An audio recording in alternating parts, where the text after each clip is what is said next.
और 2003 में नवंबर मास में डायमंड हॉल में बाबा से दृष्टि लेते हुए आपका अलौकिक जन्म हुआ।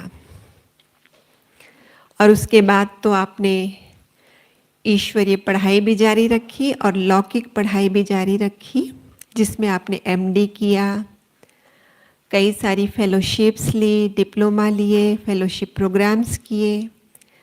हमारा मुंबई में जो BSES हॉस्पिटल है और एक हिंदुजा हॉस्पिटल है, वहाँ पर आपने सर्विस भी की। और उसके बाद सन 2010 से आज तक आप ग्लोबल हॉस्पिटल में head of the department of medicine में आप कार्यरत हैं और साथ ही साथ ईश्वरीय पढ़ाई में भी संलग्न है।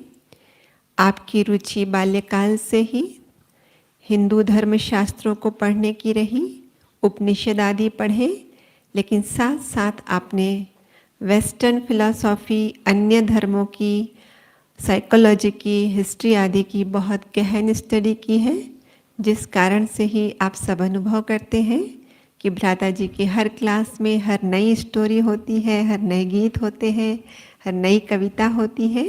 आप कविता भी लिखते हैं। तो बहुत ही प्रतिभा से संपन्न हमारे आदरणीय भ्राता जी आज जो हमारे साकार मुरली में गीत आता है, प्राय रात के राही थक मत जाना, सुबह की मंजिल दूर नहीं, इस सुंदर विषय पर प्रकाश डालेंगे और उसके बाद कमेंट्री से योग भी कराएंगे। आदरणीय भ्राता जी।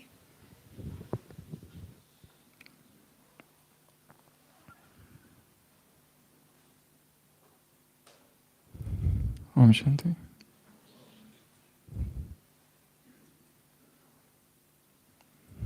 बीसवीं शताब्दी की शुरुआत में अमेरिका में एक बहुत ही अद्भुत व्यक्ति कभी हुआ था, जिसका नाम था हैरी हुडिनी। उसको मैजिशियन कहा जाता है, स्टंट परफॉर्मर कहा जाता था। उसकी विशेषता ये थी कि उसके हाथों को बांध दिया जाए, लॉक लगा दिया जाए, चेन लगा दी जाए, कफ डाल दिए जाए हाथ में, पैरों में, वो मिनटों में स्वयं को छुड़ाकर बाहर आ जाता था। कई सारे प्रयोग किए गए, हाथ बांध दिए, लॉक लगा दिया, पैरों को लॉक लगा दिया, एक बॉक्स में डाल दिया, बॉक्स को लॉक लगा दिया, उसको दूसरे बॉक्स में डाल दिया, उसको बाहर से और एक लॉक लगा दिया और उसको छोड़ देते थे। सारी पब्लिक देखती थी। समुद्र में डाल दिया कभी लॉक लगाकर, और वो कुछ ही समय में 10-15 मिनट में बाहर। बहुत प्रसिद्ध हो गया Harry, Harry the magician, Harry the stunt performer. जगह जगह पोस्टर्स लगे और बहुत कुछ उसने किया। कैसे करता था किसी को समझ नहीं आता था, पर जो कुछ करता था बहुत फास्ट, चालाकी से करता था। उसका रिकॉर्ड आज तक कोई तोड़ नहीं पाया था उस समय। पर एक बार ऐसा हुआ, यूरोप के किसी शहर में वो था, वहां फिर उसने चैलेंज किया, फिर उसको बांध दिया गया। उसकी तस्वीरें हम देख सकते हैं। पर इस बार उसे ऐसा बांधा कि 1 घंटा हो गया, वो निकल के आ ही नहीं रहा है। सारी कोशिश उसने कर ली, इससे बड़ी बड़ी प्रतियोगिता वो जीत चुका था, बड़े बड़े चैलेंजेस स्वीकार कर चुका था। चाहे कैसा भी उसको बांध दो, कितने भी तालों में उसको बांध दो, ताले लगाते थे तो चाबियां फेंक देते थे और वो मिनटों में छुड़ा कर आ जाता। पर इस बार मीडिया को चैलेंज दिया था। 1 घंटा तक कोशिश करता रहा, करता रहा, करता रहा, निकल के आ ही नहीं पा रहा है। और 1 घंटे के बाद छूट कर आया तो उससे पूछा कि आज इतना समय क्यों लगा। तो उसने कहा कि धोखा हुआ है, क्योंकि ताला लगा हुआ ही नहीं था, सारी चेन खुली थी और मैं तो ऐसा ही प्रयत्न करता रहा, क्योंकि हर बार की आदत थी, कोशिश करते रहो, यहाँ से तोड़ो, वहाँ से तोड़ो, दांत से तोड़ो, और कैसे भी करके तोड़ देता था। पर उसका ध्यान इस बार गया ही नहीं कि केवल डाली हुई थी, लॉक कहीं पर भी नहीं था। शायद ताले खुले ही थे और हम खोल रहे। मार्ग शायद बहुत सहज था, परंतु हमारे पुरुषार्थ की दिशा ही गलत थी। जो प्रयत्न कर रहे और करते करते क्या हो जाते, थक जाते हैं।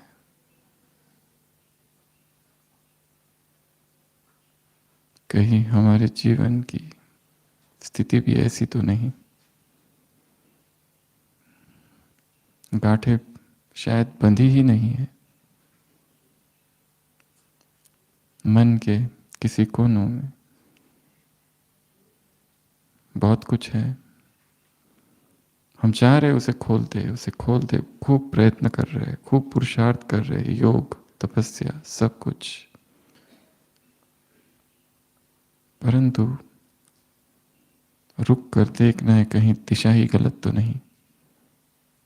जिस ताले को हम खोलना चाह रहे हैं शायद वो खुला ही है।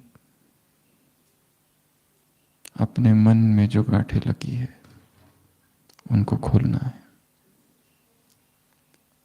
उसी तरह से खोलना है जिस तरह वो बांधी गई है। और जहां हम सोच रहे गांठें हैं शायद वहां गांठें ही नहीं है, पर यह हमारा भ्रम है। और ये सारी मन की क्रियाएं है। अवचेतन मन के तल पर बहुत कुछ है जो केवल मौन के और एकांत की अवस्था में ही जाना जा सकता है। और ये अवसर आप सबको अब मिला है, जो मौन हो जाना, एकांत में चले जाना, स्थिर हो जाना, घर बार छोड़कर यहाँ आए हैं। किस लिए आए हैं? तपने के लिए। किस लिए आए हैं? वो मौन, वो एकांत जो वहां नहीं मिलता, वो यहाँ पाने के लिए, अपने भीतर जाने के लिए, अपनी गहराइयों में जाने के लिए, अंतस की उन गहराइयों तक जाना जहां पर अवचेतन में, जहां विकार छिपे हुए हैं, जिसके लिए हम इतने प्रयत्न कर रहे हैं परंतु वो जस के तस है। इतने सालों से प्रयत्न कर रहे हैं परंतु कुछ कमियां, कुछ कमजोरियां, कुछ विकार अब भी अंदर ही अंदर छिपे हुए हैं। वो कहाँ है? उन्हें देखना है और उस देखने के लिए गहरे मौन की आवश्यकता है। जितना गहरा मौन उतनी गहरी तपस्या। और यहां आकर भी अगर एक दूसरे से बातचीत चालू है तो बातचीत करते हुए तपस्या नहीं हो सकती। जिन्होंने अपना मोबाइल अब तक भी बंद नहीं कर रखा है वो बंद कर देंगे जब तक भट्टी पूरी नहीं होती तब तक। कब पूरी हो रही भट्टी? कितनी तारीख को?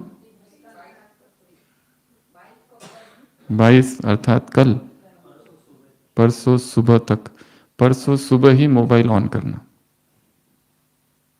No vibrate mode, no silent mode, stop. ये काम तो आते से ही करना चाहिए था। जिन्होंने नहीं किया वो अभी कर देंगे। अंदर रख दो एकदम अपने कमरे में,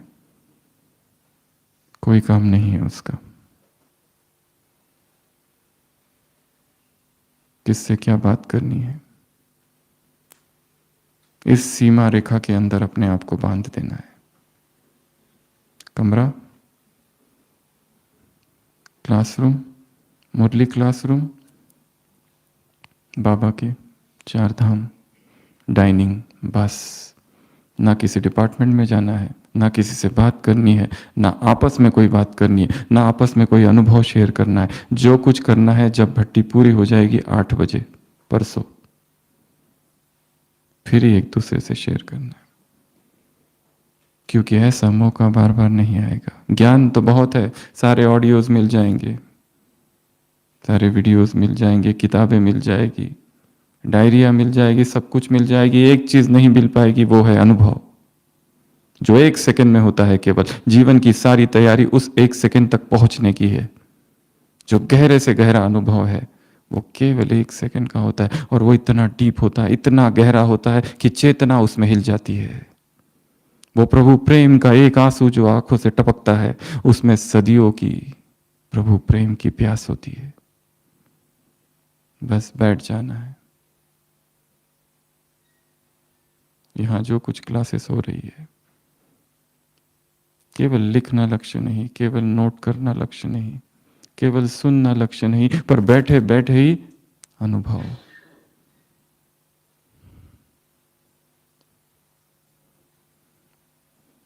और वो अनुभव शरीर के तल पर हो, देह में कुछ हो जाए उस अनुभव से, तो वो अविनाशी होगा।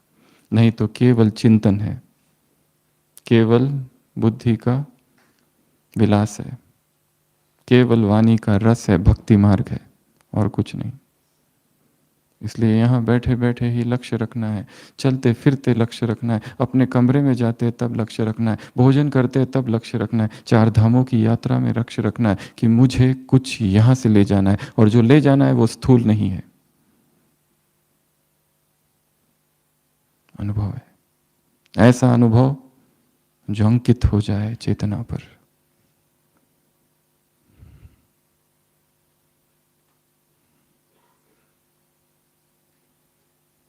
ऐसा लगे कि जैसे किसी ने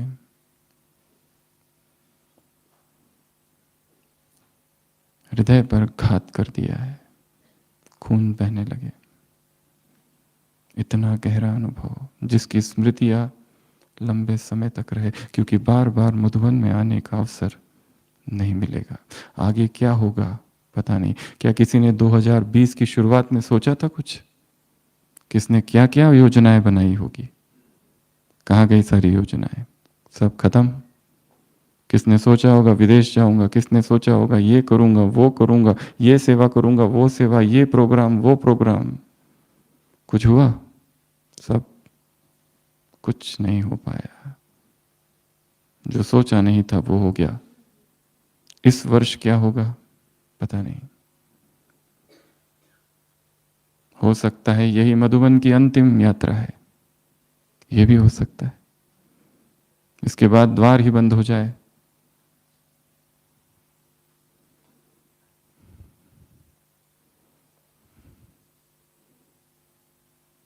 कितनी सजगता, प्रतिपल सजग, प्रतिपल तटस्थ, एक एक पल कितना जागरूकता का हो।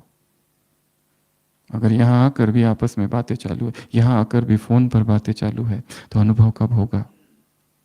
नोट्स, किताबें, डायरिया सब कुछ मिल जाएगा, पर अनुभव नहीं मिलेगा। अनुभव इतना सस्ता नहीं है कि मीडिया पर मिल जाए।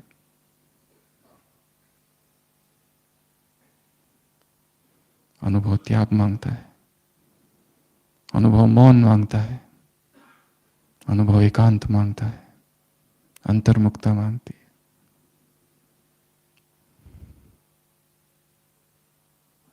क्या करने आए हैं? क्यों ब्राह्मण बने थे? और क्या पाया इस ब्राह्मण जीवन में? क्या वही पा लिया जो बाबा चाहते थे? आज की तारीख क्या है? 21। क्या महत्व है इस तारीख का? इस यज्ञ की सबसे पहली अव्यक्त वाणी आज की तारीख में चली थी 69 में, हिस्ट्री हॉल। आज रात को सोने से पहले सभी वो मुरली पढ़कर ही सोएंगे। 14 बातें हैं उसमें। वो कौन सी 14 बातें? खुद ढूंढेंगे। डायरेक्शंस है। क्लास जलती जैसी चलती थी वैसी ही चलेगी। मुरलिया जैसी यहाँ से जाती थी वैसी ही जाएगी। जैसी लिखा पढ़ी यहाँ से होती थी वैसी ही चालू रहेगी। यज्ञ की संभाल दीदी और दादी करेंगे। जरूरत पड़ी तो सेंटरों पर जाकर चक्कर लगाएगी। संदेशियों द्वारा जो मुरलियाँ चलती है उसमें जादू नहीं है, जादू है बाबा की मुरली में। ध्यान दीदार का पार्ट अब बंद होगा। मुरलियां बहुत सुन ली है, क्या मुरलियां याद है? 1 साल पढ़ी हुई मुरलियां भी याद नहीं होगी। इसलिए उस मुरली में कहा है अब तुमको अब तक चली हुई सारी मुरलियों को रिवाइज करना है, अव्यक्त स्थिति बनानी है, एकांत मौन और अंतर्मुक्ता की स्थिति बनानी है। बाबा 2 चीजों का दान मांगते हैं, एक किसी के अवगुण ना देखो और स्वयं डगमग ना हो, ये 2 दान दे दो। ये अव्यक्त वाणी है। 21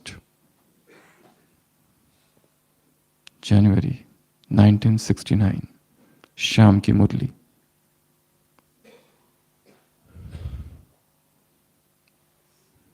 अव्यक्त वाणी का प्रवाह इसी दिन चालू हुआ था। तब से अब तक साकार वाणियां थी।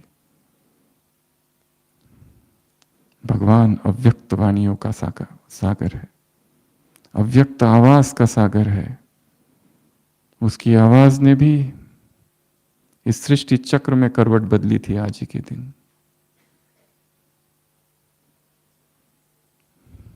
और कितना भाग्य है कि आप सब इस दिन यहां हैं, जिस दिन यज्ञ में अव्यक्त वाणियों की शुरुआत हुई। संकल्प करे कि मेरे जीवन में अव्यक्त वाणियों का वो प्रवाह आज से इस मधुबन से बहेगा।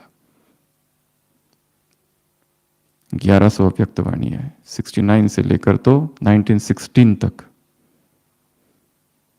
कितना काम बाकी है? सबने पढ़ ली है? बहुत कम लोग जिन्होंने सारी अव्यक्त वाणियां पढ़ी है। कितना सारा काम बाकी है। एक एक अव्यक्त वाणी में डीप ह्यूमन साइकोलॉजी की चर्चा है, जो आज तक किसी शास्त्रज्ञ ने, किसी योगी ने, किसी तपस्वी ने नहीं कही। किसी धर्मात्मा ने, किसी बुद्ध ने, किसी महावीर ने, किसी तीर्थंकर ने, किसी अवतार ने, किसी ईश्वर पुत्र ने, किसी भक्त ने, किसी धर्म नेता ने, किसी धर्म के स्थापक ने नहीं कही, किसी तर्कशास्त्री ने नहीं कही। ऐसी ह्यूमन साइकोलॉजी की, ह्यूमन नेचर की, चेतना की गहराई की बातें है उसमें। और हम अनभिज्ञ व्यक्त में है। अव्यक्त महावाक्य है बाबा के, तुम कहते हो कि तुम्हारा बाप से प्यार है, तुम कहते हो कि तुम्हारा बाप से प्यार है। मैं हूं अव्यक्त, तुम व्यक्त क्यों फिर? जिसको जिससे प्यार है उसको उसके जैसा होना चाहिए। मैं आवाज से परे, तुम आवाज में क्यों फिर?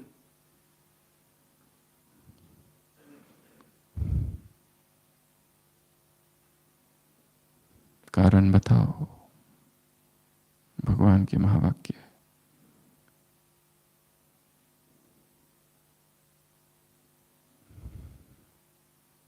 अव्यक्त अर्थात व्यक्त नहीं, अव्यक्त अर्थात शब्द नहीं।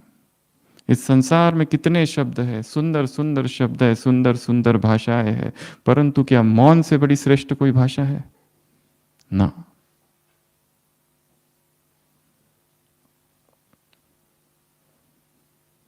आवाज से परे रहने वाले बाप आवाज की दुनिया में आए हैं, किस लिए? तुम बच्चों को आवाज से परे ले जाने के लिए।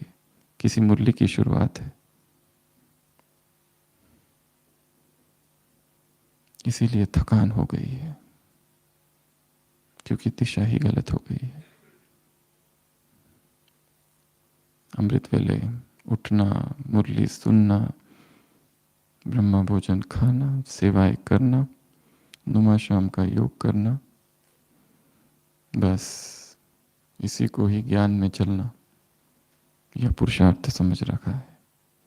पुरुषार्थ तो कुछ और है, जो बहुत गहरा है, जो चेतना पर जो गांठें है सारी खुल जाए, सबकॉन्शियस माइंड में जो विकार छिपे हैं वो वहां से साफ हो जाए, इतनी निर्मलता और इतनी प्रांजलता आ जाए, वो लक्ष्य है। कितनी तपस्या चाहिए। 21 जनवरी 1969 तीव्र पुरुषार्थ की परिभाषा है इसी मुरली में। समय पर ज्ञान याद आ जाना, यही तीव्र पुरुषार्थ है। सुबह याद है, वो तीव्र पुरुषार्थ नहीं, समय पर ज्ञान याद आ जाना इज नोन एज तीव्र पुरुषार्थ। ये डेफिनेशन है इस फर्स्ट अव्यक्तवाणी में। ज्ञान तो बहुत है, परंतु समय पर क्यों नहीं याद आता? क्योंकि वो चेतना की गहराई में नहीं गया, ऊपर ऊपर है, सतही है, कॉन्शियस माइंड में घूम रहा है, बस अंदर तो पहुंचा ही नहीं है। विकार आया कहां से जगा ये विकार? जब भी मन में व्याकुलता उत्पन्न हुई, समझना अंदर विकार है, इसलिए व्याकुलता उत्पन्न हुई। जब भी मन बेचैन है, क्यों बेचैन है? क्योंकि व्याकुलता। क्यों ये व्याकुलता? बिना विकारों के जगह व्याकुलता आ नहीं सकती। अगर अब भी मन अस्थिर है, बेचैन है, रात में नींद नहीं आती, करवटें बदलते हैं, जरूर बहुत गहराई में, इतनी गहराई है कि हम पहुंच ही नहीं सकते, इतनी गहराई है, क्योंकि सेवाओं के विस्तार में मौन खो गया है। अभी अवसर मिला है, चुप, फुल स्टॉप, साइलेंट, स्टैच्यू। किसी से कुछ बात नहीं करनी, किसी से क्या लेना देना? ये तो मन का ऑपरेशन है, मेरे मन का ऑपरेशन है। मुझे अपने मन में छिपे हुए विकारों को निकालना है, चीरा लगाना है, कहाँ पीप, कहाँ मवाद, क्या है, पता नहीं किस किस के प्रति द्वेष है, ईर्ष्या है, घृणा है, पता नहीं काम विकार का कौन सा अंश कहाँ छिपा हुआ है। किस एक व्यक्ति के लिए काम विकार की भावना है, बाकियों के लिए नहीं है। किसी एक देह की तरफ आकर्षण है, पर है ना, किसी एक में मोह है, बेटे में मोह है, बच्ची में मोह है, किसी ना किसी में है, वो भी तो विकार ही है। ये सारा ऑपरेशन यहां करना है, चीरा यहां लगाना है। रेड लाइट अंदर किसी को आने देते हैं क्या ऑपरेशन थिएटर में? या रिश्तेदार कहे हम भी थोड़ा रुकेंगे, हमको देखना है, आने देते हैं डॉक्टर्स? किसका क्या काम? और यदि हम अपना ऑपरेशन नहीं करना चाहते, कम से कम दूसरा जो कर रहा है उसका ऑपरेशन डिस्टर्ब ना करे, उसको बातों में उलझा कर, उससे बातचीत करके। ये भी सूक्ष्म विकर्म होगा, भूलना नहीं। ये भूमि कौन सी है जहां आए हैं? तपस्वियों की भूमि है ये, ब्रह्मा की कर्म भूमि, कर्मातीत भूमि, दादियों की तपस्या स्थली है ये। मेरी वजह से किसी की तपस्या भंग ना हो। थकान आ गई है। क्यों आई है ये थकान? आज के इस सत्र में हम इस थकान के 8 कारण कौन से हैं उसकी चर्चा करेंगे। मुख्य कारण तो आप जानते हैं, एक है शारीरिक थकान, फिजिकल फटीक, उसकी चर्चा हम नहीं करेंगे। मुख्य 3 कारणों से थकान आती है, उसकी भी चर्चा हम नहीं करेंगे, जो आप सब जानते हैं।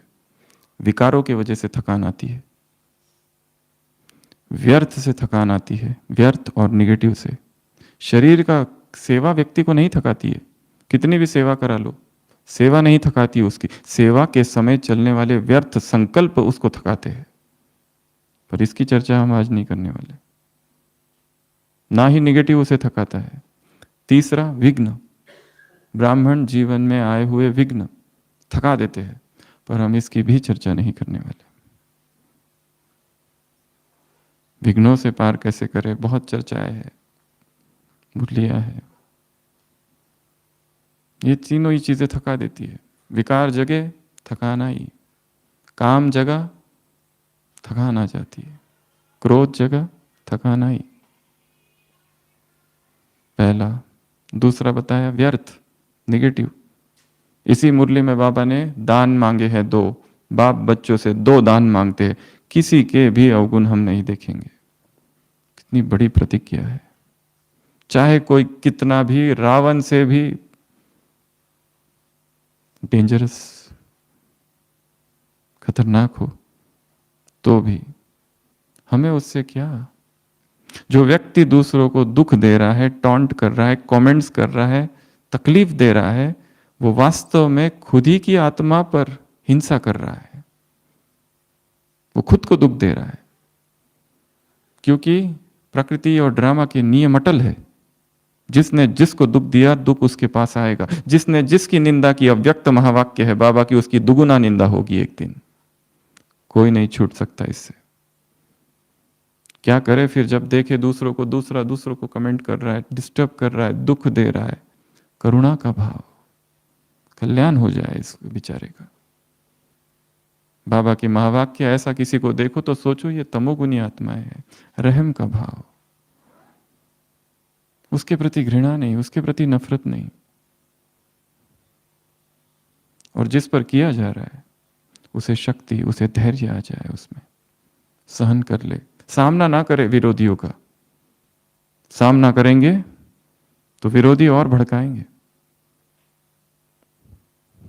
निंदा करने वालों का सामना करेंगे और दुखी होंगे। थकान के ये 3 मुख्य कारण हैं। विकार थका देते हैं, व्यर्थ नेगेटिव थका देते हैं। विघ्न जीवन में आए, इतने विघ्न, अभी अभी एक विघ्न से बाहर नहीं निकला, दूसरा, दूसरे से नहीं निकला, तीसरा, चौथा, 5वां, थक जाती है आत्मा फाइट करते करते। अभी अभी ऑफिस में ये हुआ, अभी अभी वो हो गया, अभी ये हो गया, अभी ऐसा हो गया, घर में कुछ समस्या आ गई, आर्थिक समस्याएं आ गई, लीगल प्रॉब्लम्स आ गए, रुक ही नहीं रहे, चोरी हो गई, नुकसान हो गया, बच्चों की कुछ समस्याएं आ गई, एक के बाद एक विघ्न, अलौकिक विघ्न आ गए, अलौकिक परिवार से विघ्न आ गए। विघ्न थका देते हैं। क्या किया जाए? जो हम थके ना, रात के राही थक मत जाना, भगवान कह रहा है। सुबह आएगी, मंजिल नजदीक है, दूर नहीं। और जब थकान होती है तो क्या होता है? कोई व्यक्ति थक गया है, उसको कहो एक्सरसाइज करो, कर पाता है? ना। कोई व्यक्ति थक गया है, उसको कहो पढ़ो, पढ़ पाता है? ना। कोई व्यक्ति थक गया है, उसको कहो गीत गाओ, खुशियां मनाओ, ना। उसे क्या चाहिए? बस सोना है। थकान सी हो गई है। और ये जो थकान है अध्यात्म में, इसे अंग्रेजी में कहा जाता है स्पिरिचुअल फटीग, स्पिरिचुअल एग्जॉशन। आत्मा थक गई है, लड़ते लड़ते लड़ते लड़ते लड़ते लड़ते। कितना लड़े? इतना विरोध, इतनी निंदा, इतना अपमान, इतने विघ्न, इतना व्यर्थ संकल्पों का तूफान चल रहा है, एक पल नहीं रुकते। नींद नहीं आती है, किसको बताए और क्या बताए? खुद ही हम ज्ञानी हैं, मुरली सुनने और सुनाने वाले हैं हर रोज। लोग क्या कहेंगे? हमारे योगी स्टेटस का क्या होगा? पर हो तो रहा है।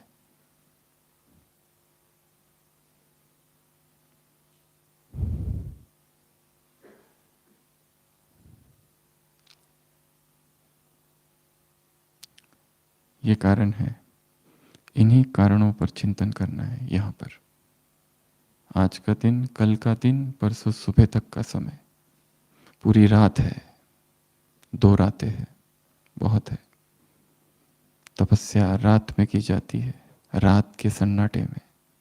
जब संसार सोया होता है, योगी जागता है। In the sibilance of the night तपस्या इज डन। सिबिलेंस अर्थात रात में जो आवाज आता है ना,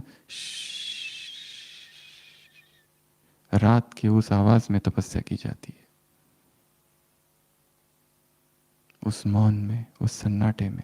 उस सन्नाटे में चेतना के अंतराकाश में प्रवेश करना है, देखना है यहाँ क्या चल रहा है, कौन सा मवाद, कौन सा पीप, कौन सा पस, क्या है वहां।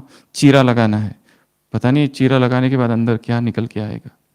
हो सकता है एकदम डिस्टर्बिंग कुछ आ जाए, पर निकालना पड़ेगा उसको। एक डॉक्टर के पास एक मरीज आता है, उसको घाव है, मैगॉट्स पता है, कीड़े बहुत सारे अंदर है। 2 ऑप्शन है, एक तो रहमदिल बनना, मैं चीरा कैसे लगाऊं, बेचारे को दर्द होगा। नहीं नहीं, ये लो, जाओ, दवाई लो और जाओ, दवाई से हो जाएगा। दूसरा संकल्प, दूसरा विकल्प, जब तक चीरा लगा के उसको बाहर नहीं निकालेंगे, कितनी भी दवाई हो दो, काम नहीं करेगी।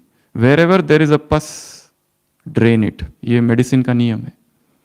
दवाइयाँ तब तक काम नहीं करेगी जब तक उसको निकाल नहीं देते वहां से। चीरा लगाओ, पस आउट, फिर दवाइयाँ काम करेगी। बस इतना गहरा है, इतना सघन है, एंटीबायोटिक्स कैसे पहुंचेंगे वहां तक? चीरा लगाना है।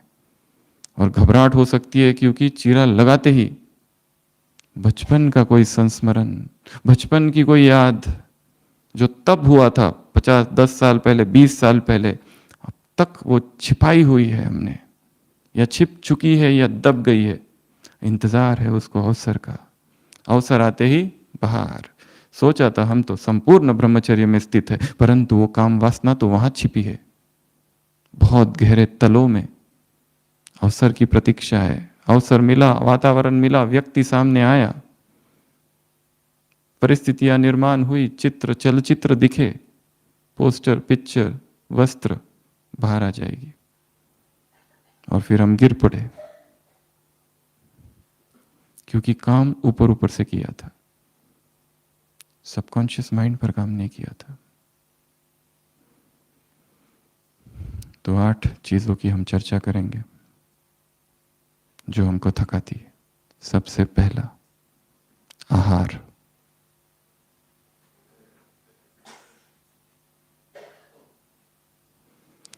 ब्राह्मणों को 2 चीजें प्रिय बहुत है। कौन सी? बाकी जो कहना है कहो, जो तपस्या बतानी है बताओ, इस पे हाथ मत डालना बस, ये हमारी अपनी प्राइवेट है, कुंडली मार कर इस पर ऊपर बैठे हुए, 2400 घंटे पहरा देते हुए। बाकी जो तपस्या करनी है यहाँ बैठ के करनी है ना, 8 घंटा बैठ जाएंगे। सेंटर पर सेवा करनी है, आ जाएंगे सेवा करने, ब्रह्मा भोजन बनाने, जो करना है कराओ। तो ये 2 चीजों में हाथ मत डालना। कौन से 2 चीजें? एक भोजन और दूसरा नींद।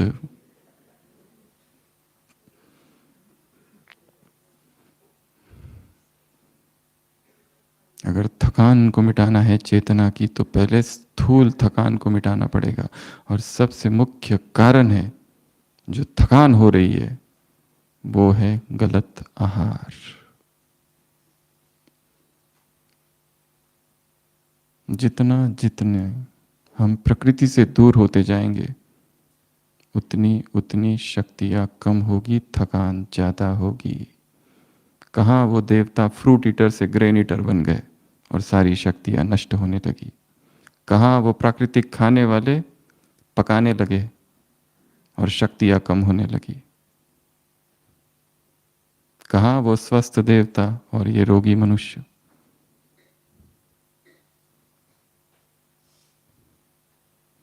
चार नियम। पहला, हंगरलेस ईटिंग। भूख नहीं है तो नहीं खाना है। भूख नहीं है फिर भी खाए जा रहे हैं, नियम निभाते जा रहे हैं। पेट कह रहा है नहीं, उल्टियां हो रही है, फिर भी खाए जा रहे हैं। थकान का मुख्य कारण तो ये है। दूसरा, ओवर ईटिंग। जितनी आवश्यकता है उससे कहीं अधिक जा रहा है, इसलिए थकान आ रही है। और जहां स्थूलता है शरीर में, जड़ता है शरीर में, मन में थकान रहेगी। तीसरा, प्राकृतिक आहार। उसमें 4 चीजें। पहला, फल। हम फल तो खाते हैं, परंतु भोजन समझकर नहीं, एक्स्ट्रा। भोजन सब हो गया, अभी फल। दूसरा, सब्जियां जैसी है वैसी, बिना उनका गला दबाए।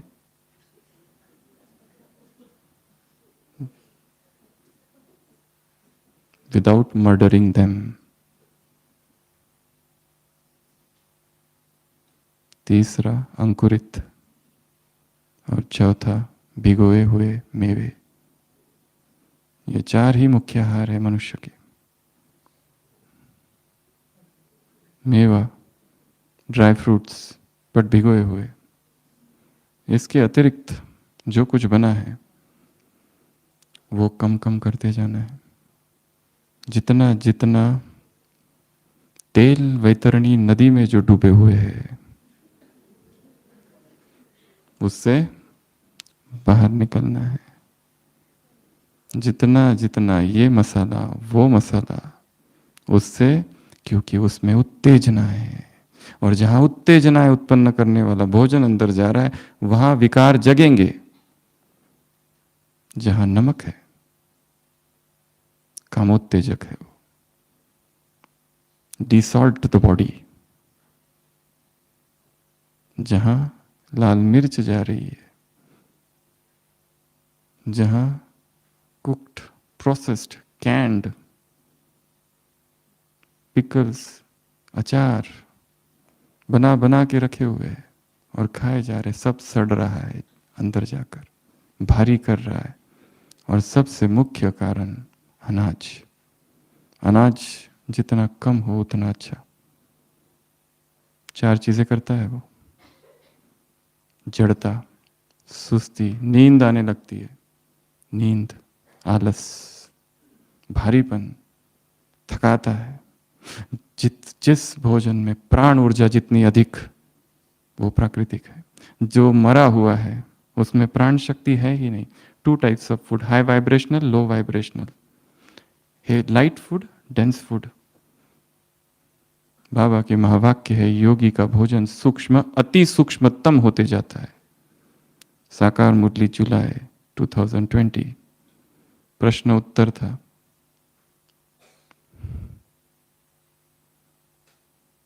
क्या खाऊं और क्या खाऊं, दिन रात इसी का ही चिंतन होते रहता है।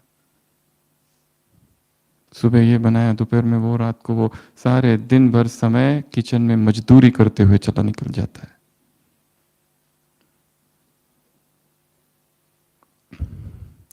स्वामी विवेकानंद को किसी ने पूछा था, तुम्हारे देश का धर्म क्या हुआ? उन्होंने कहा था, मेरे देश का धर्म रसोई में जाके भस्म हो गया है। Where kitchen is temple and food is God. The religion of my world, of my country has been destroyed. क्योंकि दूसरा कोई चिंतन ही नहीं है। बस इसी का अहंकार है, हम इसके हाथ का नहीं खाते, हम उसका हाथ का नहीं खाते, हम प्याज नहीं खाते, हम लहसुन नहीं खाते। करके आध्यात्मिक उन्नति कितनी की? कुछ भी नहीं। फिर क्या फायदा हुआ? क्या कम बीमार पड़े? बीमार तो वेजिटेरियन भी उतने ही है जितने नॉन वेजिटेरियन। वेजिटेरियन उतने ही बीमार है। फिर क्या किया? फिर बाकी तो खा रहे हैं ना। उत्तेजनाएं है शरीर में, कैसे कम होगी? वो तभी कम होगी जब सात्विक आहार होगा। अभी जो ले रहे हैं वो राजसिक है, उसमें उत्तेजनाएं है, अन उत्तेजना वाला आहार। जब ऐसा आहार जाएगा तो शक्ति आएगी, ऊर्जा आएगी, क्या करूं और क्या नहीं। जितना मरा हुआ लेंगे, मृत लेंगे, उतनी शक्ति कम, उतनी अधिक थकान। दोपहर में सोना पड़ेगा, नींद बढ़ेगी। थकान का मुख्य कारण इस आध्यात्मिक मार्ग में भोजन है।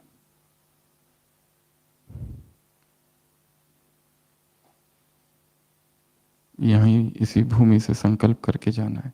और भोजन के जो भी परिवर्तन है बहुत धीरे धीरे धीरे करने हैं। एकाएक नहीं करना है कुछ भी। रिवॉल्यूशन नहीं करना, इवोल्यूशन करना, क्रांति नहीं। धीरे धीरे समझना है इस देह को, किस तरह ये काम करता है, क्या उसे सूट होता है, क्या नहीं सूट होता। इसलिए नहीं कि किसी ने कह दिया ये करो तो कर दिया ना।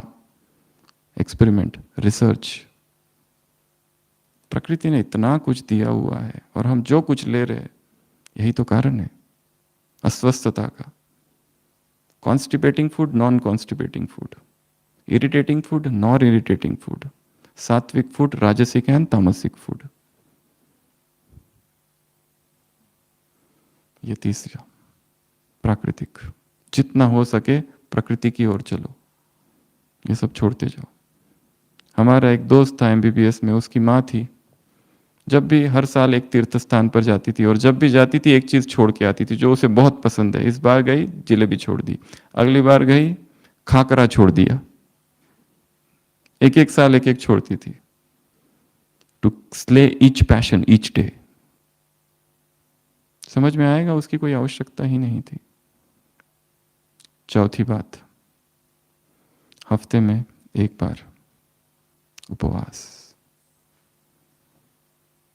जिनको आदत है वो ड्राई, निर्जला, न भोजन न पानी। इस पेट को रेस्ट चाहिए। हम डाले जा रहे। सुबह नाश्ता नहीं किया तो थोड़ी देर के बाद टोली नहीं किया तो थोड़ी बाद भोजन आ गया, फिर वो सैंडविच आ गया, फिर वो मुरमुरा आ गया, फिर और किसी ने टोली दी, अब किसी ने दादी ने दे दी, अभी क्या करे, फेंक दे क्या? वो भी खा ली, सब खाया, खा रहा। क्या हो रहा है अंदर किसी को कुछ पता नहीं। और योग में फिर नींद, भयंकर नींद। सुबह उठने की इच्छा नहीं होती है, क्योंकि जड़ता है, भारीपन है।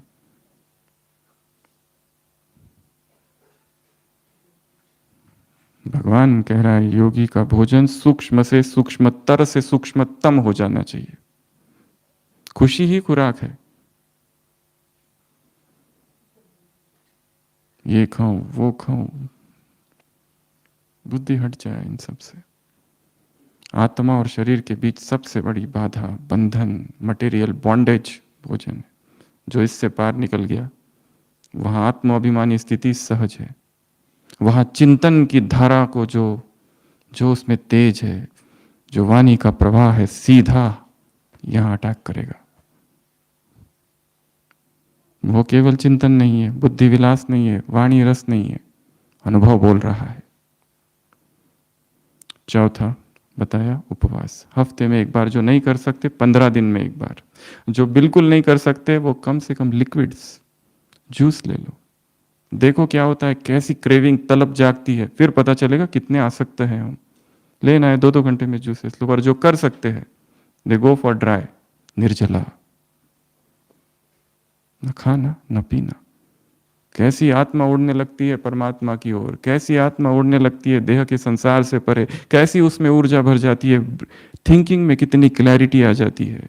सारा जो फॉग है, फागी, सब क्लियर होता है, दिखाई देने लगता है, अपने ही विकार दिखाई देने लगता है, अपना अहंकार दिखाई देता है।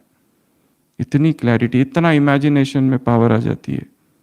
हाँ, शुरुआत में बहुत सारी तकलीफें, किसी को चक्कर आएगा, कोई गिरेगा, कोई कुछ होगा। इतना टॉक्सिन्स अंदर भर रखा है, कुछ ना कुछ तो होगा ही। जब तक साफ ना हो जाए सारी आते, ये सब होगा। इसलिए कोई मार्गदर्शक ले ले, उसके मार्गदर्शन में, कोई डॉक्टर के मार्गदर्शन में, पर करना है जरूर। और हम ये केवल स्वास्थ्य के लिए नहीं, आध्यात्मिक उन्नति के लिए कर रहे। इस संसार में जितने भी लोग हुए महान आत्माएं, सब ने ये किया है। क्यों किया? कुछ तो था उसमें, कुछ तो था।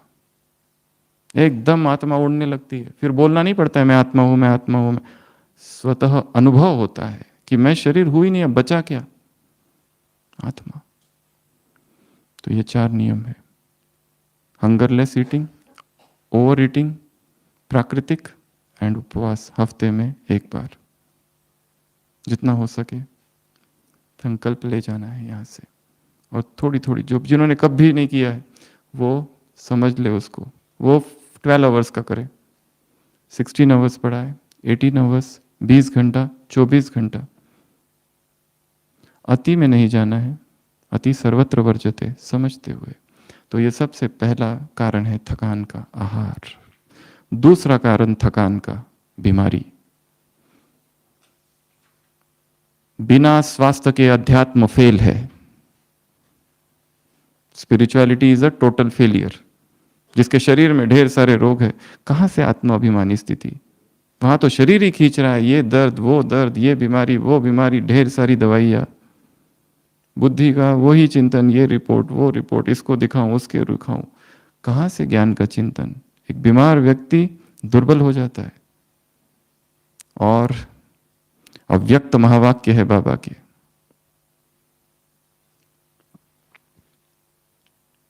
अगर कोई बार बार बीमार पड़ता है तो ये उसकी अपनी गलती है। जरूर किसी नियम को तोड़ा है। और प्रकृति के नियम अर्थ ऐसे है कि जो नियम का पालन करेगा। 3 प्रकार के रूल है। एक है राज्य के रूल, गवर्नमेंट के रूल। जो नियमों को तोड़ता है, पालन करता है, उसको बख्शिश नहीं दिया जाता है, पर जो तोड़ता है उसको दंडित किया जाता है। अगर सोशल डिस्टेंसिंग हमने की तो क्या पुरस्कार होगा मेरा? ना। पर दंड नहीं मिलेगा। एक दूसरे है प्रकृति के नियम, जो प्रकृति के नियमों को तोड़ता है उसे तुरंत दंड मिलता है, बीमारी। हाँ, पर जो पालन करता है उसे पुरस्कार भी मिलता है, स्वास्थ्य। और अध्यात्म में एक ही चीज चाहिए, स्वास्थ्य। शरीर जितना स्वस्थ है उतना ही आत्मा उड़ सकती है। शरीर स्वस्थ अर्थात उसकी परिभाषा हेल्थ की बॉडीलेसनेस। जैसे यहाँ मुझे हाथ में कोई दर्द नहीं है, ये स्वास्थ्य की अवस्था। जैसे यहाँ चोट लग जाती है तो कैसा दर्द होता है, पूरा ध्यान उसकी तरफ होता है, वो सिकनेस की स्टेज है। गले में दर्द है, वो सिकनेस की स्टेज है। एक अंग छोटा सा दुख गया, सारा ध्यान उसकी तरफ। कहां से आत्माभिमानी स्थिति और कहां परमात्मा की याद। तो दूसरी कारण है थकान का, बीमारी। और बीमार व्यक्ति भिखारी जैसा हो जाता है, बीमार व्यक्ति डिपेंडेंट हो जाता है, बीमार व्यक्ति को कोई ना कोई चाहिए। क्यों हम अपने आप को बीमार होने दें? अगर हाँ हो गए हैं, उसमें भी अब ढूंढना है मार्ग, कैसे इस बीमारी से बाहर निकले। ये कह के नहीं छोड़ देना ये हिसाब किताब है, ये है वो है। मार्ग तो है, नियमों को तोड़ा है, नियमों पर आ जाओ, अपने आप ठीक हो जाओगे।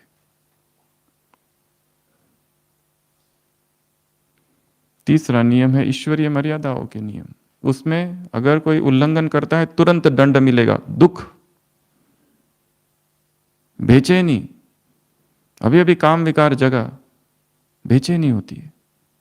अभी अभी क्रोध जगा, व्याकुलता आ जाती है। हाँ, और इस ईश्वरीय मर्यादाओं का जिसने पालन किया, फर्स्ट पुरस्कार मिल जाता है तुरंत। जैसे प्रकृति के नियमों का तुरंत, पर ईश्वरीय मर्यादाओं का नियम करे तो तुरंत पुरस्कार, खुशी, आनंद, आहा। और भविष्य में उच्च पद, यहां भी पुरस्कार और वहां भी पुरस्कार। भगवान खुश हो जाते हैं, भगवान खुश हो जाते हैं किसी कुमार को देखकर जिसकी अखंड पवित्रता है, जिसका अखंड ब्रह्मचर्य है, आंखें किसी भी शरीर में नहीं डूबती।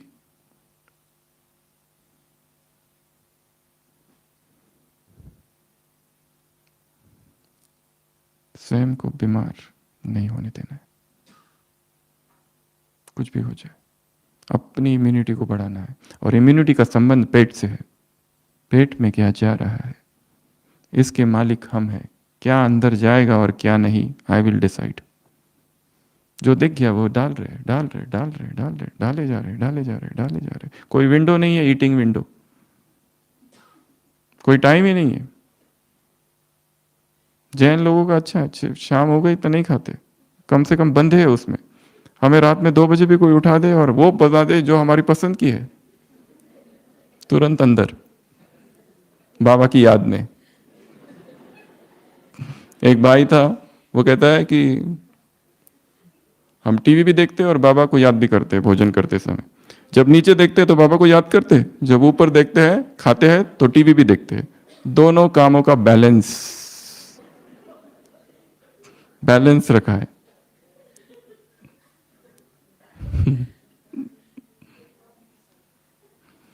बाप को भोलानाथ मत समझो, भालानाथ भी है वो, अपना भाला वाला रूप दिखाएगा एक दिन।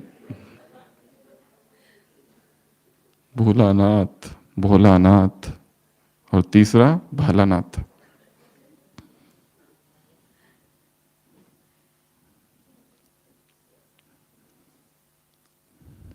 चीटिंग कभी कभी ठीक है, रोज नहीं।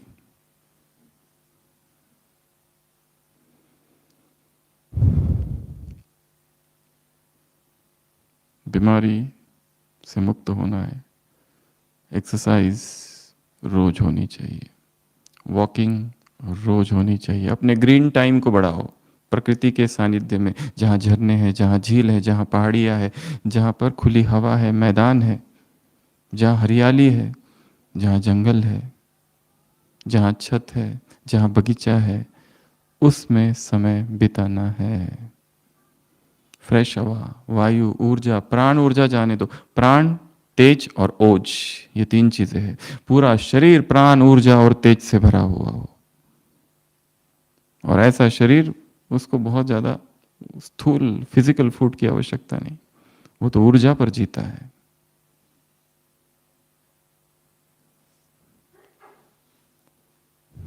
एक्सरसाइज, प्राणायाम, इस श्वास को देखो, इस श्वास पर काम करो, श्वास को नियंत्रित करो।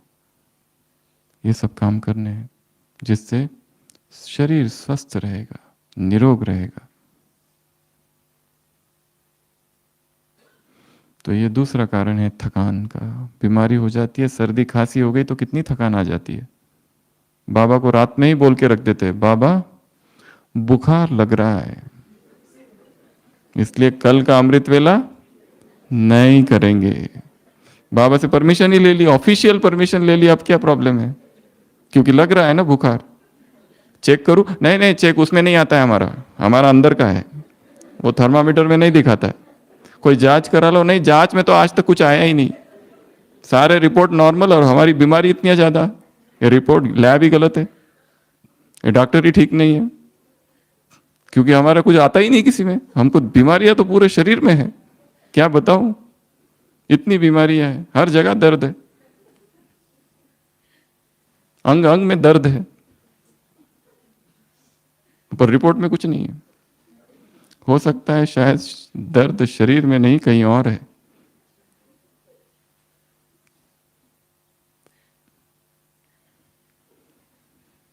तीसरा कारण थकान का,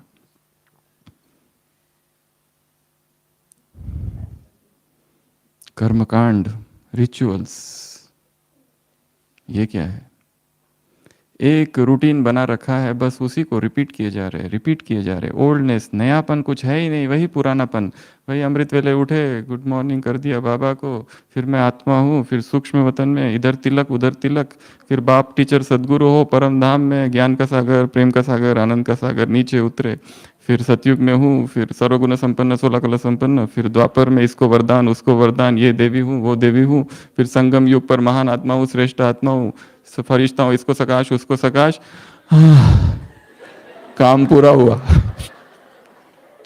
4:45 तो बज गए। चलो अभी कहाँ चलो, कहाँ चलो? अमृत वेले के बाद कहाँ चलो?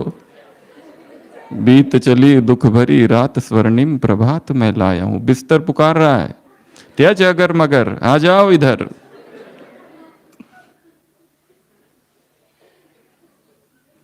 आ जाओ मेरी बाहों में। कौन पुकारता है? अमृत वेले के बाद कौन कौन सोते हैं, जरा हाथ खड़ा करना। बस इस चीज को यहीं छोड़ के जाना है। अमृत वेले के बाद सोना, अर्थात की कमाई चट, रूटीन एक ही, बस उसमें कोई ना नवीनता है ना कोई नयापन, कुछ नहीं, वही वही वही वही रिपीट। वही गए मुरली क्लास में, मुरली चालू हुई, डायरी खोली, ओम शांति, मीठे बच्चे, प्रश्न उत्तर, डायरी बंद, बाजू में अब डोलना चालू, और बीच में झपकी, और फिर मीठे मीठे सिकिला दे, वापस जागरण, फिर वापस डायरी ली। धारणा के लिए मुख्य सार 1, धारणा के लिए मुख्य सार 2, वरदान, वरदान का ऊपर का लिखा, बीच का सुना, फिर स्लोगन, डायरी बंद, टाटा बाय बाय, कल मिलेंगे। काम पूरा हुआ आज का। ये पूरा सबने देख लिया, क्लासरूम में मैं था, सब ठीक ठाक है, चलो घर। और घर जाते जाते चप्पल पहनते पहनते महावाक्य गया, सीढ़ियां उतरते उतरते प्रश्न उत्तर गया, रूम तक, घर तक पहुंचते पहुंचते धारणा के लिए 1-2 सार गया, नाश्ता बनाते बनाते वरदान गया, नाश्ता खाते खाते स्लोगन भी गया, और शाम होते होते पूरी मुरली गई। और कोई मिला तो उसको कहना, आज की मुरली इतनी अच्छी थी, क्या सुनाई बहन जी ने, तुम कहाँ थे? पहले तो आते नहीं हो, फिर पूछते हो मुरली में क्या है। पहले रेगुलर आया करो। अरे क्या था वो मत पूछो, बस बाकी बहुत अच्छी थी।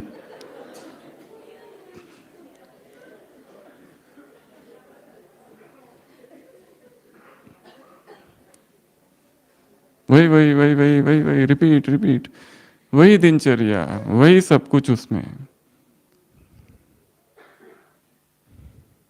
कोई नवीनता ही नहीं है। इसलिए तो थक गई है चेतना, कोई भी नवीनता नहीं है। न मुरली में नवीनता है, न अमृत वेले में नवीनता है, न मुरली सुनने सुनाने वाले, कहीं पर भी नवीनता नहीं, दोनों तरफ नवीनता नहीं। कर्मयोग में कोई नवीनता नहीं, सेवाओं में नवीनता नहीं, थोड़ी बहुत नवीनता है बस, वो भी बस आज्ञा पालन कर रहे। न्यू आइडियाज कहाँ है, मिसिंग। नुमाशाम का योग वही, इसलिए विकार तो टच ही नहीं हो रहा है, ज्ञान योग तो छू ही नहीं रहा है विकारों को, विकार तो बहुत अंदर है, हम ऊपर से कहाँ, हाथ भी नहीं लग रहा है, वो नीचे है विकार, टच ही नहीं हो पा रहा है। भट्टियां कर रहे, भट्टियों पर भट्टियां, झूम पर झूम,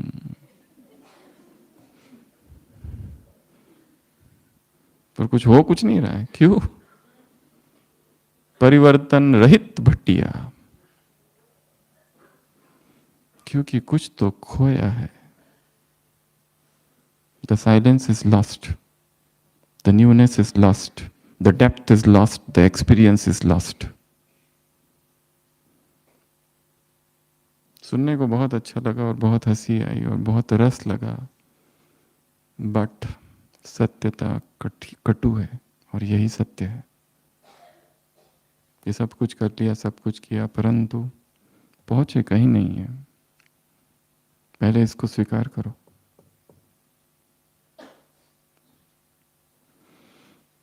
तो तीसरा कारण थकान का पुरानापन, तीसरा कारण थकान का रिचुअल्स, कर्मकांड बना के रखा है, बस किए जा रहे, क्यों कर रहे वो पता नहीं है, बस कर रहे। महात्मा जी है, ध्यान में बैठे हैं, आश्रम में बिल्ली है, वो बिल्ली तंग करती है, उन्होंने उस बिल्ली को 1 घंटे के लिए बांध के रखा जब तक ध्यान में कर रहे, फिर बांधा अगले दिन, तीसरे दिन फिर बांधा। शिष्यों ने देखा तो क्यों ना हम मदद करें, गुरुजी ध्यान में बैठे तो शिष्यों ने बिल्ली को बांध दिया, कहा उस 1 घंटा डिस्टर्ब ना करे। फिर शिष्यों ने ही रोज काम चालू कर दिया, बिल्ली को जब भी गुरुजी ध्यान में बैठेंगे बिल्ली को बांधना है।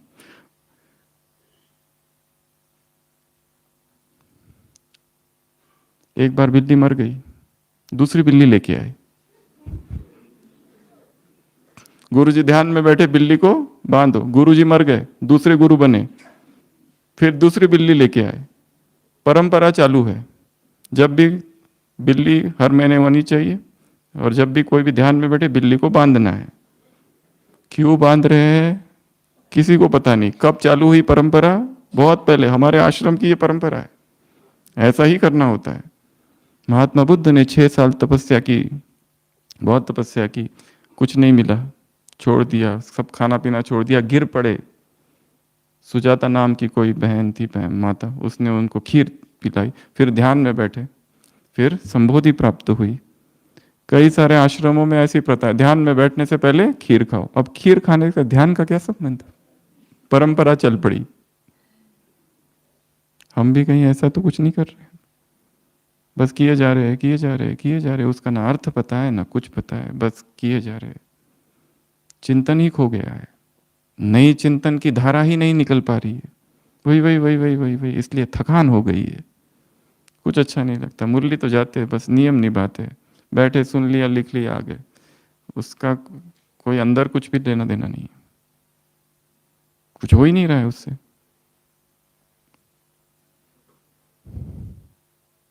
चौथा, डिजिटल वर्ल्ड। थकान का एक मेजर कारण क्या है? डिजिटल नगरी की अज्ञात गलियों में भटक रहे हैं, डिजिटल नगरी की अज्ञात गलियों में। व्हाट्सएप ग्रुप पर ग्रुप बनाए जाते हैं, मैसेजेस ही भेजते रहते हैं। कईयों का ये धर्म है, सुबह सुबह गुड मॉर्निंग के मैसेजेस भेजना, थॉट फॉर द डे भेजते रहेंगे, संसार की न्यूज़ भेजते रहेंगे, ये एडवर्टाइज वो एडवर्टाइज, क्यों भेज रहे? Time waste.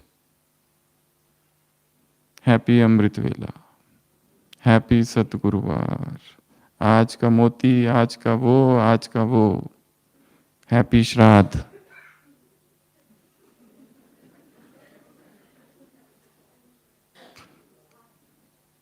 Total waste. सारी बुद्धि स्क्रीन में लगी हुई है, स्क्रीन टाइम, उसी को पढ़ने में, देखने में, इसी ने तो थका दिया है, आंखों को थका दिया है, मन को थका दिया है। संकल्प करके जाते हैं कई लोग, ऐसे डिजिटल वर्ल्ड के भी बहुत सारी भट्टियां है। एक संकल्प है कि दिन में एक ही बार मेल चेक करेंगे, बस कितना अच्छा संकल्प है। सेकंड माया, ऑनलाइन, इंटरनेट, दिन रात ढूंढते रहते, कुछ ना कुछ ढूंढते ही रहते, सर्फिंग सर्फिंग सर्फिंग। इसका एक नियम याद रखना है, do not go online unless and until you have a purpose. बिना लक्ष्य के इंटरनेट पर जाना ही नहीं। कुछ ढूंढना है, जाओ, ढूंढ के वापस आ जाओ। ढूंढना है, जाओ, ढूंढ के वापस आ जाओ। ये किसने कहा है पता है? जो सीईओ है गूगल का, उसने कहा है ये, do not go online without a purpose. तीसरा है यूट्यूब, सबसे बड़ी माया। चालू कहाँ से करते, एंड कहाँ से करते? सोने का टाइम है 9, देखते देखते 10, 10:30। अमृत वेला उठ तो लेते हैं, पर क्या देख के? अंत में सोते समय जो अंतिम संकल्प है, उठते ही वो प्रथम संकल्प होता है। इसके लिए जितना हो सके कम कम करते जाना। और इस भट्टी में तो बिल्कुल भी नॉट अलाउड, बंद कर दो उसको, कमरे में बंद, नो वाइब्रेट मोड, नथिंग। मर चुके हैं दुनिया के लिए, यहां हमें अपना ऑपरेशन करना है गहरा। इतना सारा काम रहा हुआ है, वो देखना है। अंदर इतने विकार बढ़े पड़े हैं, कौन सी कमी कब आ गई पता नहीं, उस पर काम करना है। No disturbance.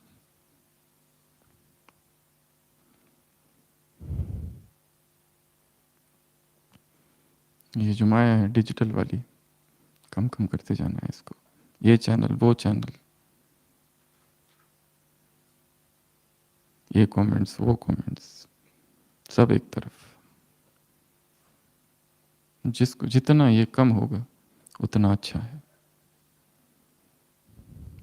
उसके बाद में अगली चीज जो थकाती है वो है अहंकार।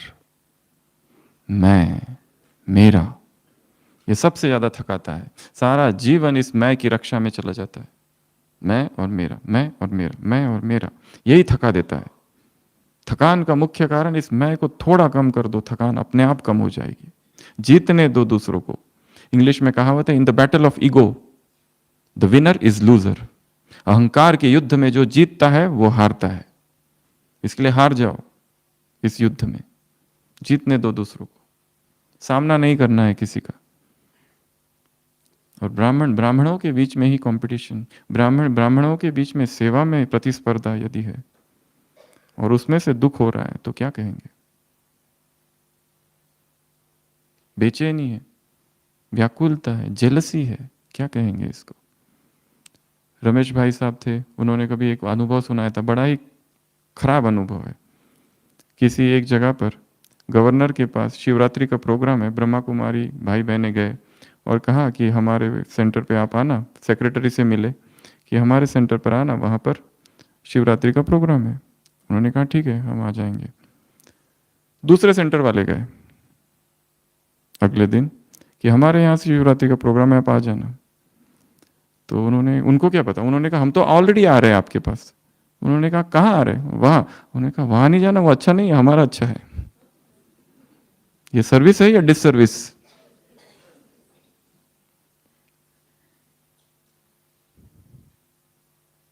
मैं, इस मैं को कम कम करते जाना है। ये जो कैपिटल आई है ना, इसको स्मॉल आई बनाओ। कैपिटल आई होता है ना ऐसा, उसको स्मॉल आई, और वो स्मॉल आई को भी धीरे धीरे नीचे का हटा दो, खाली बिंदी रह जाए। ये यात्रा है अध्यात्म की। अगर ये उल्टा हो रहा है, अगर इस जीवन का ही अहंकार हो रहा है, समर्पित जीवन का अहंकार, सेवाओं का अहंकार, सेवा केंद्रों का अहंकार, हमने ये किया, हमने वो किया, हमने ऐसा किया, हमने वैसा किया। अरे हमने क्या किया? जो दादियों ने किया उसमें से कितना किया हमने? कुछ भी नहीं किया है। उन्होंने कैसा त्याग किया, कैसी तपस्या की। दादी जान की 4 साल विदेश रही और विदेश से जब वापस आई वही साड़ी थी जो पहन के गई थी। उसके साड़ी से पता लग रहा था कि वहां कैसे बिताए होंगे 4 साल। वो कहाँ है त्याग?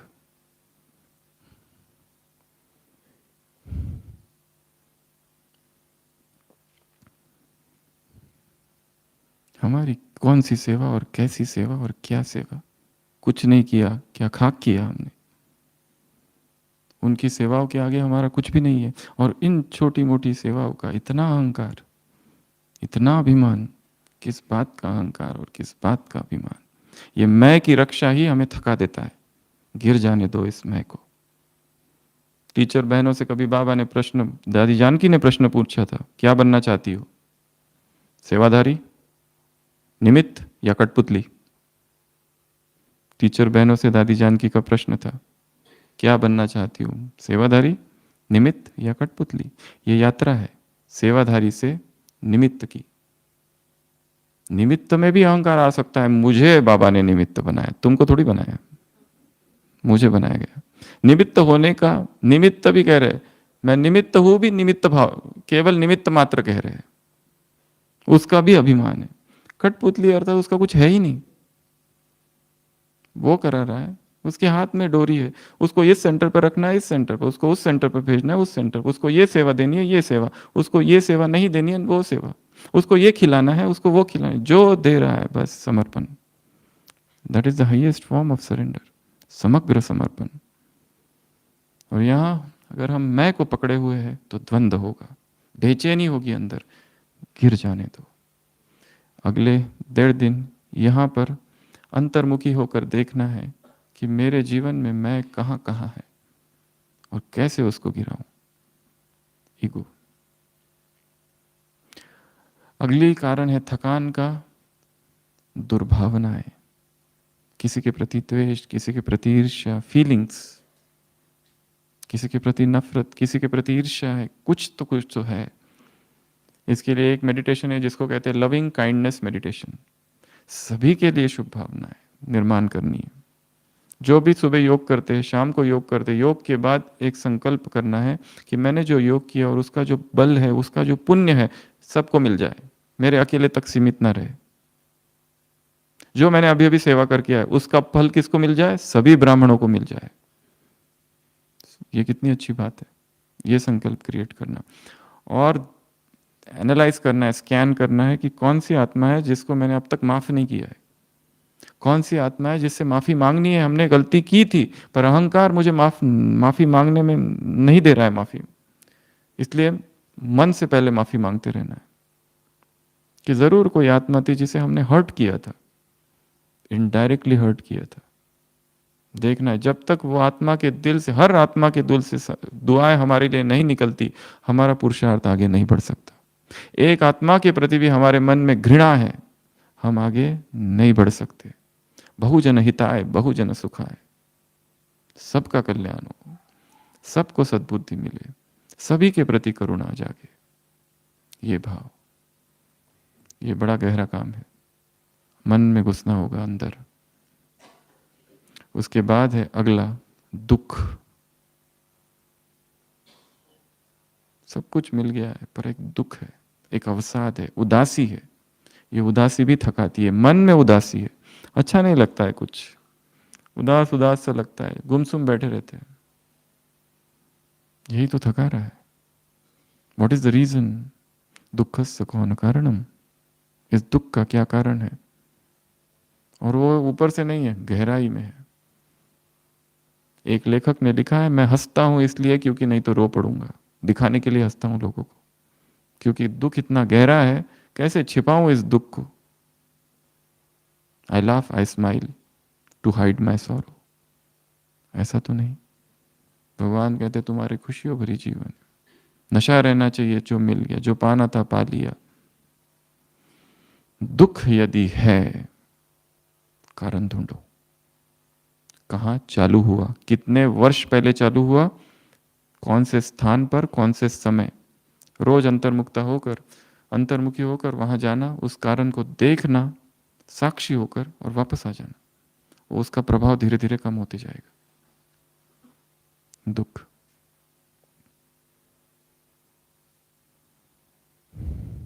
अगला लास्ट, आदतें, हैबिट्स। हमारी कोई ना कोई आदत हमें थका रही है, कोई ना कोई ऐसी आदत हमने निर्माण की है जो थका रही है। और आदतों को निर्माण करने के लिए 21 दिन चाहिए। हम चाहते हैं यदि इस बहन में और इस भाई में ये अच्छी आदत है और ये मुझ में आनी चाहिए, तो अभी इसी मधुबन की भूमि में संकल्प करके जाएंगे। वो ब्रह्मचर्य हो सकता है, वो अमृत वेला हो सकता है, वो चिंतन हो सकता है, कुछ भी हो सकता है। जैसा इसका है मुझे भी वैसा होना करना है। 21 दिन का अपना प्रोग्राम बना के जाना है यहीं से, जाने से पहले, और वहां पहुंचते ही वो पहला दिन होगा, वहां से स्टार्ट कर देना। चाहे वो भोजन की 21 दिन की भट्टी हो, वो ब्रह्मचर्य की 21 दिन की, वो अमृत वेले की 21 दिन की, वो संबंधों की 21 दिन की भट्टी है। इस 21 दिन में किसी से भी झगड़ेंगे नहीं। वो अहंकार की भट्टी हो सकती है, अहंकार आने नहीं देंगे, जीतने दो दूसरों को।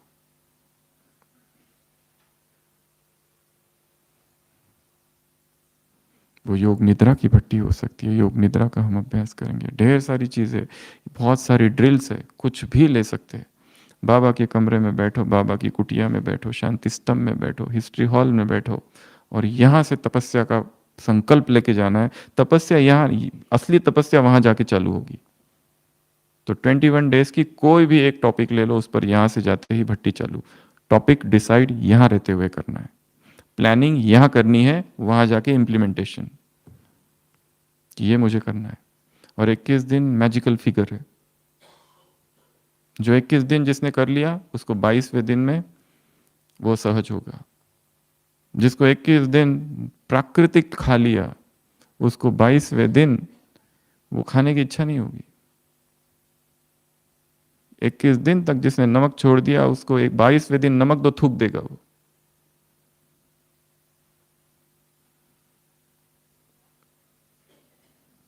इक्कीस दिन जिसने रोज एक्सरसाइज की है, और 22वें दिन को आज एक्सरसाइज नहीं को, शरीर उत्तेजित होगा, नहीं मुझे एक्सरसाइज के बिना मैं नहीं रह सकता।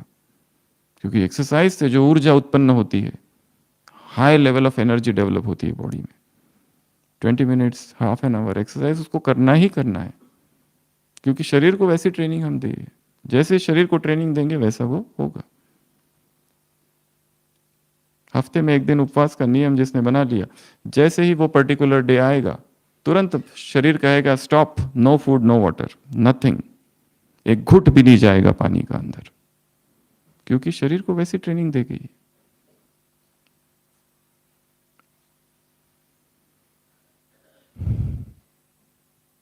हैबिट। तो कितने कारण हो गए ये थकान के? 8। पहला, आहार। जिसने अपने, मनुष्य की सबसे पुरानी आदत कौन सी है? खाना। विकारों से भी पुरानी, विकारों से भी पुरानी। इसलिए जब सबसे गहरी आदत आदत आदत पर चोट की जाती है, हलचल हो जाती है, भूकंप आ जाता है चेतन मन में, हलचल, पूरी चेतना हिल जाती है। ऐसी हलचल की अवस्था में ही नए बीज डाले जाए तो नई फसल उगेगी। वही टाइम है जब नए संस्कार क्रिएट किए जा सकते हैं। जब सबसे गहरी आदत पर चोट की जाती है, हिल जाता है पूरा शरीर, मन हिल जाता है पूरा, वहां पर नई क्रांति घटित होती है। इस पर, इसी पर आक्रमण करना है, पर धीरे धीरे, देखते हुए, सब कुछ समझते हुए। अवेलेबिलिटी क्या है? वो भोजन जो नेचुरल है, जो रीजनल है, जो सीजनल है, और जो ओरिजिनल है। ये 4 चीजें उसमें होनी चाहिए। जो रीजनल है, जहां मिलता है आपकी जो एरिया है, जो सीजनल है, रीजनल है, जिस सीजन में जो है वो, जो ओरिजिनल है और जो नेचुरल है, इसको फोकस करना है। पहला बताया आहार, दूसरा बताया बीमारी। बीमारी में 3 चीजें हैं।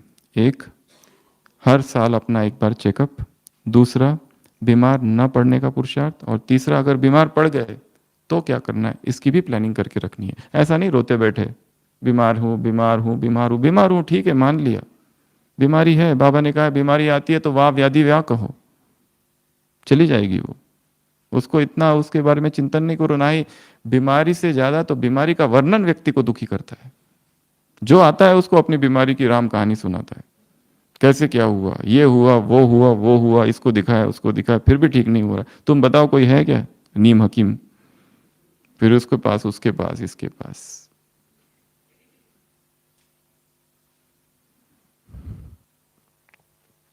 तीसरा, दूसरा बीमारी, तीसरा नयापन, पुरानापन थकाता है। चौथा, डिजिटल वर्ल्ड थका देता है। 24 घंटा, 1 घंटा इंटरनेट पे लगे रहो, बाद में योग करो, कहाँ योग लगता है? Digital detox. उसके बाद में अहंकार, उसके बाद में दुख, दुर्भावनाएं, जो दुर्भावनाएं, फीलिंग्स, अपने फीलिंग्स को शुद्ध करना है, स्वच्छ करना है, उन्हें धो देना है यहाँ पर इस मधुबन भूमि में। अगला दुख, कौन सा दुख है जो मुझे थका रहा है? दुख ही ज्यादा थकाता है। उदासी है, कोई डिप्रेशन है, क्यों है, कहाँ से चालू हुआ? और लास्ट बताया आदत है। सभी अलर्ट होके बैठेंगे, डायरी पेन पेंसिल सब कुछ बाजू में।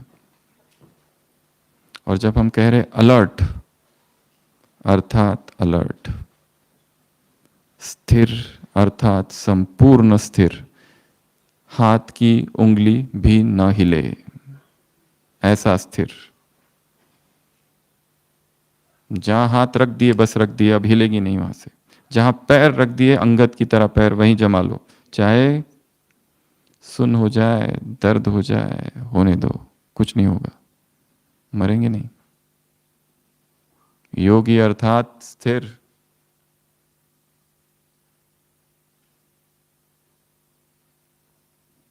अब हम यात्रा करेंगे, जो जो सुना उसी की यात्रा।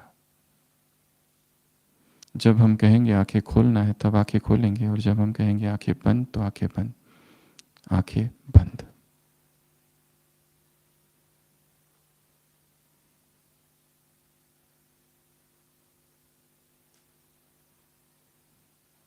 ओम शांति।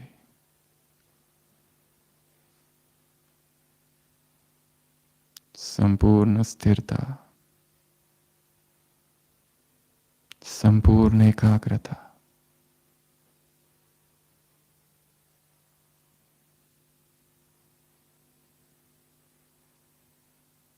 शरीर में क्या हो रहा है उसको महसूस करेंगे। कहीं कंपन है, कहीं हल्कापन, कहीं भारीपन।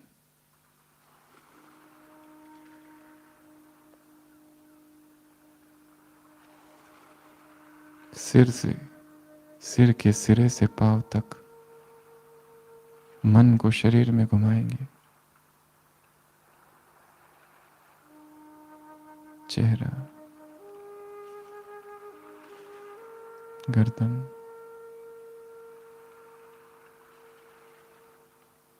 दोनों कंधे, दोनों हाथ। कौन सी संवेदनाएं हैं, सुखद है या दुखद? साक्षी भाव, तटस्थ भाव। एक एक इंच में घुमाएंगे शरीर के। छाती, पेट, पीठ,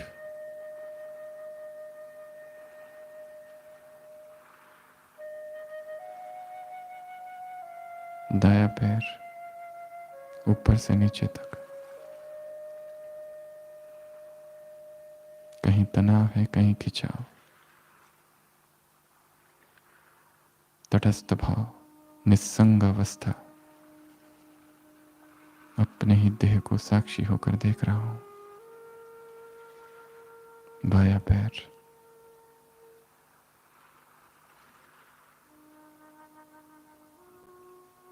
श्वास की तरफ ध्यान। केवल श्वास आ रहा है, जा रहा है।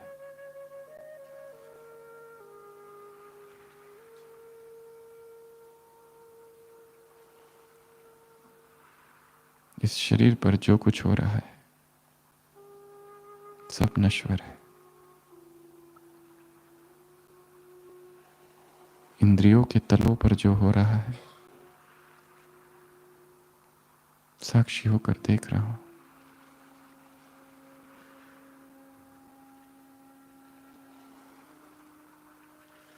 संपूर्ण अचल अवस्था,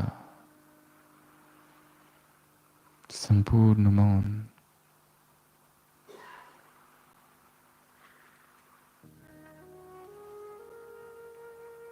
फिर से एक बार सिर के सिरे से पांव तक मन को घुमाएंगे।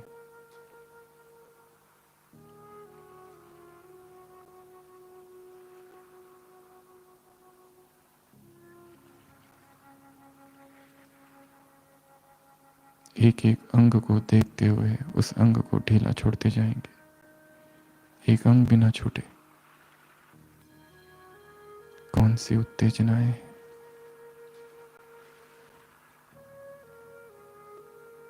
कहीं दर्द है, कहीं खुजली, कहीं ठंड, कहीं गर्म। शरीर के तल पर उत्पन्न होने वाली सारी उत्तेजनाएं अवचेतन मन से संबंधित रखती है। तटस्थ होकर शरीर को देखते देखते ही मन में प्रवेश।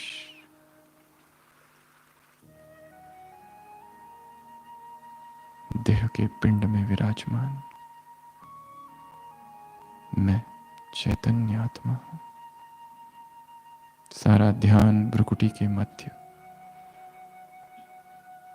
देखेंगे चमकता सितारा, पूरे शरीर में दिव्य प्रकाश मुझसे फैल रहा है। देखेंगे प्रकाश फैलते हुए मस्तिष्क, हाथ, छाती, पेट, पांव।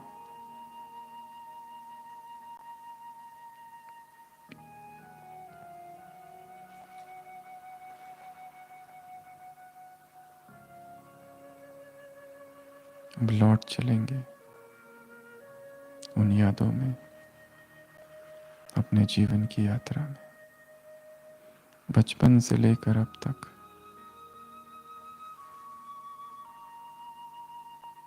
कैसी रही ये यात्रा। बचपन के वो दिन, क्या वहां का कोई दुख अब तक तो नहीं है सीने में।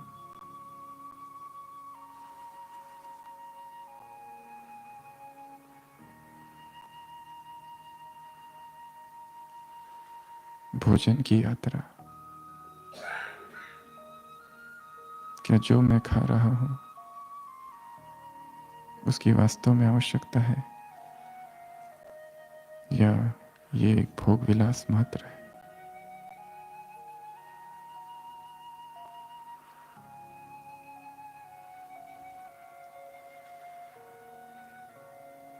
चिंतन।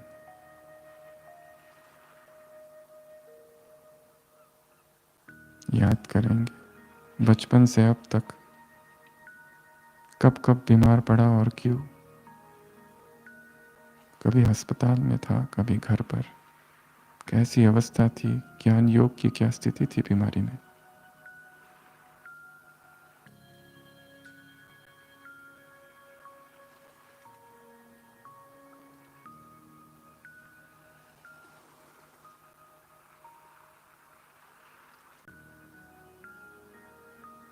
अब देखेंगे अपनी वर्तमान दिनचर्या को, सुबह से रात तक। क्या वही पुरानापन है या कुछ नया भी है।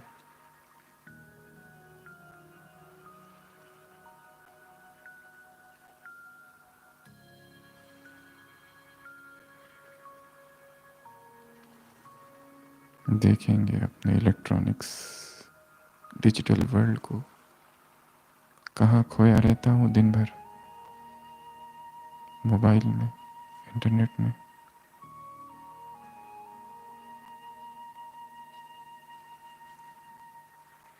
बचपन से अब तक, जब से ज्ञान मिला तब से अब तक अहंकार की क्या स्थिति है। मैं घट रहा है या बढ़ रहा है।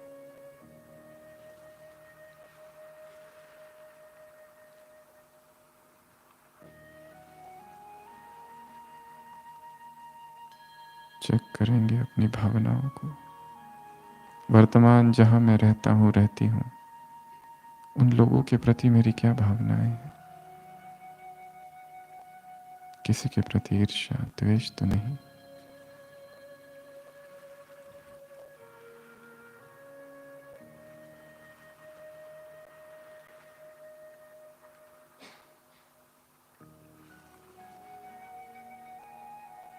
कहीं कोई दुख तो नहीं अंदर।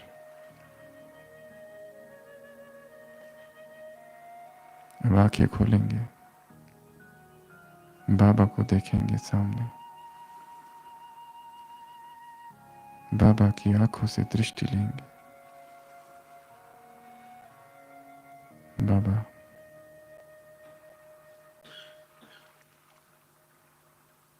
ये भट्टी मेरे जीवन के लिए एक टर्निंग पॉइंट है। यहां से जाने के बाद का जीवन अब वो नहीं रहेगा जो यहां पहले था। संकल्प करेंगे 21 दिन की भट्टी का, जो यहां से जाने के बाद आरंभ करनी है।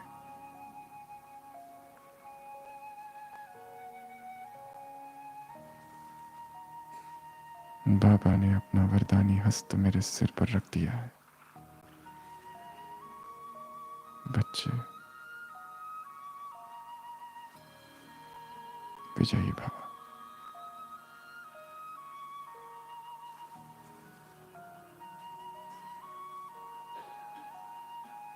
संकल्प करेंगे, प्रतिज्ञा करेंगे संपूर्ण पवित्रता की।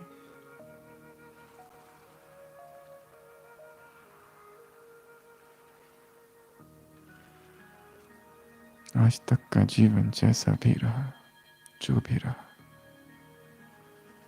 शायद बेहोशी का था, मूर्छा का था। अब चेतना जागृत हुई है बाबा। अखंड ब्रह्मचर्य जागा है। संपूर्ण पवित्रता की नई उमंग आई है। चाहे कुछ भी हो जाए,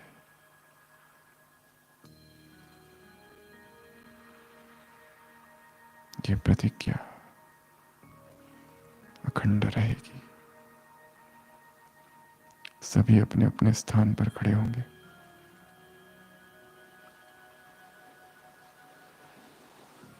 और एक दूसरे का हाथ पकड़ेंगे, इस तरह, इस तरह, इस तरह, इस तरह, एक दूसरे का हाथ, आंखें बंद, हाथ पकड़ेंगे एक दूसरे का, आंखें बंद। मैं परम पवित्र आत्मा हूं। पवित्रता की दिव्य ऊर्जा मेरे दोनों हाथों से इन दो आत्माओं को जा रही है।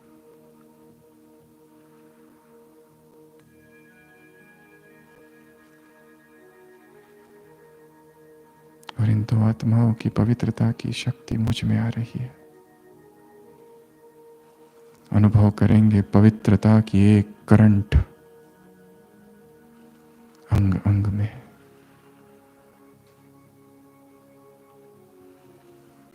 सारे शरीर में प्यूरिटी की ऊर्जा स्पंदित हो रही है। सिर के सिरे से पांव तक प्यूरिटी ही प्यूरिटी, अंग अंग में पवित्रता। कंपन हो रहे हैं पवित्रता के।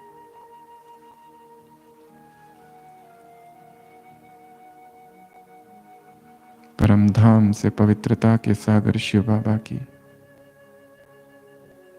पवित्रता की किरणें मुझ पर। सारे हॉल में पवित्रता अनुभव।